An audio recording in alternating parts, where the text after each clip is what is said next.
Welcome behind the scenes at a Natural Design Studios. If you were with us for the last video, you got to see a little bit of the making here in preparation for our photo shoot, which is a Windmaker theme with Mrs. Westwind, a Zephyr character based off of illustrations and art. Here's a time lapse of the facial flowers, and here is the first image from the photo shoot. Relax, sit back, and enjoy.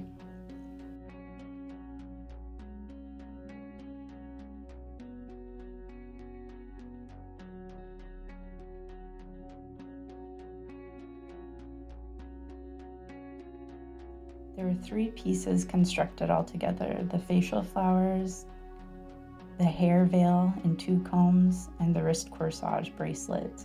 You can see them for sale exclusively in our Etsy boutique studio. I'll put the link in the description. It's available just to one buyer, and after that we would consider being commissioned for more individual pieces.